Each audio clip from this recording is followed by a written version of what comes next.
अगर आज किसी भी विद्यार्थी से पूछो कि पढ़ाई में मन क्यों नहीं लगता, तो जवाब लगभग एक जैसा होता है, मन नहीं लगता। लेकिन जरा ईमानदारी से सोचो, मन कैसे लगेगा? दिन भर मोबाइल गेम, सोशल मीडिया, बेवजह की बातें, और रात को सोते समय यह सोच कि सुबह जल्दी उठना है, पढ़ाई करनी है। अलार्म लगाकर सो जाना और फिर अगली सुबह अलार्म की आवाज सुनकर उसे बंद करके दोबारा सो जाना। अगर तुम भी ठीक यही करते हो तो आज की ये बातें तुम्हारे लिए बहुत जरूरी हैं, क्योंकि समस्या पढ़ाई की नहीं है, समस्या आदतों की है। असल में हर विद्यार्थी के अंदर एक आवाज आती है।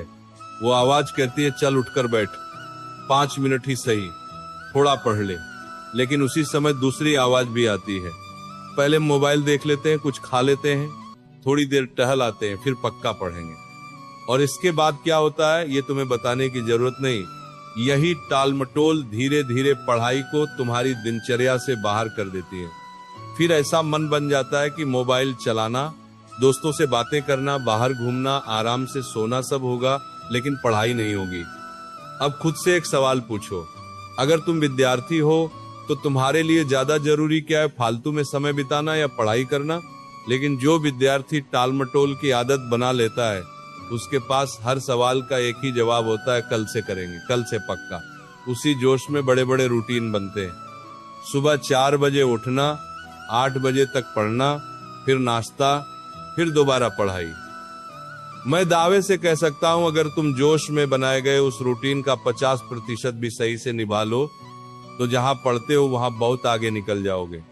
लेकिन सबसे बड़ी गलती कहां होती है ये समझो। डेली पढ़ाई ना करने में जब तुम्हारे अंदर से वह आवाज आती है कि सब छोड़कर बैठ जाना चाहिए, तो वह सिर्फ एक आवाज नहीं होती, वह तुम्हारे अंदर का वही हिस्सा होता है जो तुम्हें आगे बढ़ते देखना चाहता है। इसीलिए अब जब भी यह आवाज आए कि इस वक्त पढ़ना चाहिए, उसी वक्त बैठ जाना। लगातार 2 घंटे नहीं तो 5 या 10 मिनट ही सही। हो सकता है अभी तुम्हें लगे कि 5 मिनट पढ़ने से क्या होगा, लेकिन मैं तुम्हें अनुभव से कह रहा हूं, जब तुम 5 मिनट के लिए बैठोगे तो पता भी नहीं चलेगा और 5 मिनट 30 मिनट बन जाएंगे। और अगर सच में पढ़ाई में मन नहीं लगा तो किताब बंद कर देना। कम से कम ये तो सच्चाई रहेगी कि तुम बैठे थे, तुमने कोशिश की। अब एक बात और समझो, तुम्हारे माँ बाप तुम्हें पढ़ने के लिए इसलिए कहते हैं क्योंकि वे पढ़ाई की कीमत जानते हैं। वे इसलिए नहीं कहते कि उन्हें फायदा होगा, बल्कि इसलिए कहते हैं क्योंकि तुम्हारी जिंदगी बेहतर बनेगी। तुम्हारी उम्र समझने की है कि यह समय पढ़ाई के लिए है। इसे फालतू चीजों में मत बहाओ।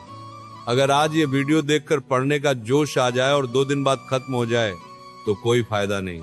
अगर सच में पढ़ाई को जीवन का हिस्सा बनाना है तो रोज पढ़ने की आदत बनानी होगी। सुबह पढ़ना बहुत अच्छा है क्योंकि उस समय मन सबसे शांत होता है। और अगर कभी सुबह उठकर फिर से सोने का मन करे तो सो जाओ, लेकिन सोने से पहले सिर्फ 10 मिनट किताब जरूर खोल लेना, क्योंकि किसी भी चीज को आदत बनाने का एक ही तरीका है, उसे रोज करना। रोज थोड़ा ही सही, लेकिन पढ़ना जरूरी है।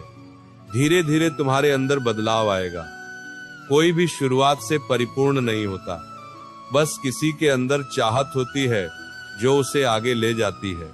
और याद रखना, मंजिल तक पहुंचना ही कामयाबी नहीं है। कामयाबी यह है कि इस पूरे रास्ते में तुम अपने हौसले को टूटने नहीं देते। अगर ये बातें तुम्हें सच्ची लगी हो तो वीडियो को लाइक करके जाना, चैनल को सब्सक्राइब कर लो ताकि ऐसी ही सही दिशा देने वाली बातें मिलती रहें। अब बहाने मत ढूंढो, जा किताब उठा और पढ़ने बैठ जा। तुम्हारा भविष्य इंतजार नहीं करता। राधे राधे।